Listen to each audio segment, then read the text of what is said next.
Salut tout le monde, j'espère que vous allez bien. Aujourd'hui, je voudrais aborder une question qui est pourquoi les autres ne mériteraient-ils pas notre amour?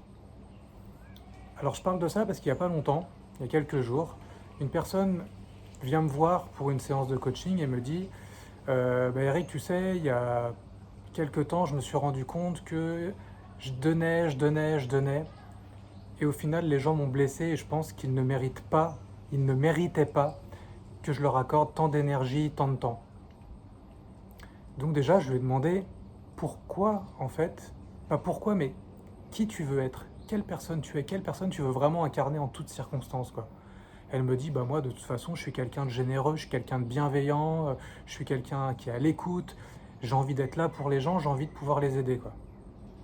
Et je lui dis, du coup, pourquoi certaines personnes ne mériteraient-elles pas que tu sois comme ça, quoi?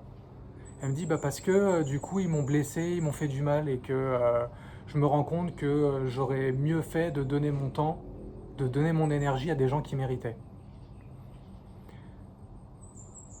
Et en fait,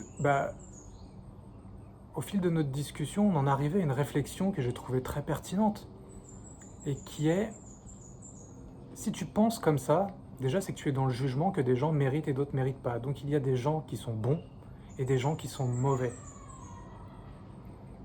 Et ça soulève surtout un point que je trouve assez essentiel, c'est que notre bienveillance, notre énergie, notre amour est donc en quantité limitée. Et donc on ne peut pas le gâcher, on ne peut pas le gaspiller avec des gens qui ne mériteraient pas, parce que sinon on n'en a plus pour les autres, on n'en a plus pour soi-même.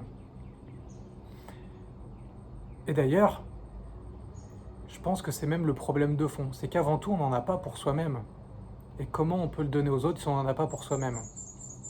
Alors du coup, aujourd'hui je suis venu équipé avec un petit accessoire, qui est ce verre, avec lequel je lui ai raconté cette analogie.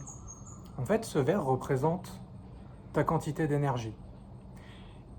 Et si ta réserve est remplie jusqu'ici ou jusque-là, et en fait, ce que tu vas donner comme temps, ce que tu vas donner comme amour, comme énergie aux autres, ça va être ta propre réserve. Et au plus tu vas donner, et au plus tu vas te fatiguer, au plus tu vas t'épuiser. Alors ça peut même avoir pour conséquence que tu tombes malade, que tu déprimes, que tu fasses des burn-out ou je ne sais quoi d'autre. Ou que tu puisses, d'ailleurs, comme cette personne, penser que les gens peuvent te faire du mal. Parce que du coup, c'est tellement une denrée rare, une quantité limitée que tu as ici, que si tu donnes à mauvais escient ce que tu juges être à mauvais escient, potentiellement tu vas t'attacher aux réactions des autres, aux remerciements, à la reconnaissance qu'ils pourraient avoir envers toi, au fait qu'ils appliquent ou pas ce que tu leur donnes comme conseil. Et du coup, tu vas pouvoir admettre, d'une manière ou d'une autre, que ces gens te blessent parce que tu es vide en fait. Tu es vidé de cette énergie, tu es vidé de cet amour. L'idée, ce serait que d'abord, on puisse remplir notre réserve pour donner ce qui déborde ensuite. C'est-à-dire, c'est sur ce principe-là qu'on parle de prendre d'abord soin de soi pour pouvoir ensuite donner aux autres. C'est en fait remplir cette réserve d'énergie pour pouvoir donner tout ce qui déborde. Et d'ailleurs, on dit bien déborder d'énergie, déborder d'amour, déborder de joie et de bonne humeur, de bonheur. Et donc le truc, c'est comment on fait pour remplir cette réserve? C'est super simple. Réfléchis à ce que tu fais au quotidien qui te donne de la joie, qui te donne de l'amour, qui te remplit d'énergie, qui te fait être dans un état de bonheur immense. Ça peut être du passer du temps avec tes enfants, avec tes amis, ou de sortir, ou de faire du sport. Moi perso, c'est la guitare. Ça me remplit d'énergie, ça me met dans un état vraiment de bonheur et de présence à vivre la musique, à ressentir les vibrations de la caisse de résonance de la guitare en moi, et ça me fait oublier toute notion du temps et ça me remplit d'énergie. Mais plus particulièrement, je voudrais te demander de réfléchir à quelque chose que tu fais de toi par rapport à toi, en fait, pour pas dépendre de quelque chose d'extérieur. Par exemple, passer du temps avec ses enfants implique qu'ils doivent être présents. Cuisiner pour des gens implique qu'ils doivent être présents pour cuisiner.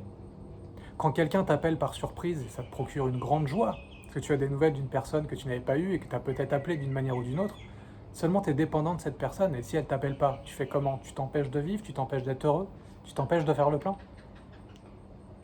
C'est pour ça que c'est important de faire quelque chose pour toi. Ça peut être de lire un livre, ça peut être de marcher en nature, ça peut être de jouer de la musique comme moi, ça peut être juste de regarder une série ou de faire une sieste ou de t'allonger au bord de la plage si tu as une plage, ou de faire quoi que ce soit, mais de toi par rapport à toi. Et c'est quand tu remplis cette réserve d'énergie, quand tu remplis ton bocal, quand tu remplis ton petit verre, qu'en fait tu vas pouvoir donner tout ce qui déborde. Et dans ces cas-là, ça te permet d'être pleinement toi-même, ça te permet d'être la personne généreuse que tu veux être, bienveillante, la personne qui est là pour les autres. Et pourquoi tu peux être là pour les autres? Parce que tu as d'abord été là pour toi. Et donc tu viens jamais à cet état d'épuisement. Et une fois que tu as fait ça, tu n'as plus non plus besoin d'être dans le jugement de savoir qui mérite ou pas, puisque de toute façon tu as donné l'excédent et que tu sais produire cette abondance d'énergie, cette abondance pardon, de bienveillance et de générosité. Et donc vu que tu sais produire cette abondance-là, peu importe si les gens méritent ou pas, peu importe s'ils prennent en compte ce que tu dis ou pas, tu as été juste généreux, tu as été toi-même. Et c'est ça qui compte vraiment au final, c'est d'être soi-même. Donc voilà, demande-toi ce que tu peux faire pour remplir ton bocal, demande-toi ce que tu peux faire pour remplir ton petit verre, et ton grand verre peut-être même, et c'est comme ça que tu vas pouvoir donner aux autres. Voilà. Si jamais tu penses que cette vidéo peut rendre service à des personnes, n'hésite pas à la partager. Si tu as envie de me soutenir, n'hésite pas à mettre un petit like sur mon compte, que ce soit YouTube, que ce soit Instagram, que ce soit Facebook.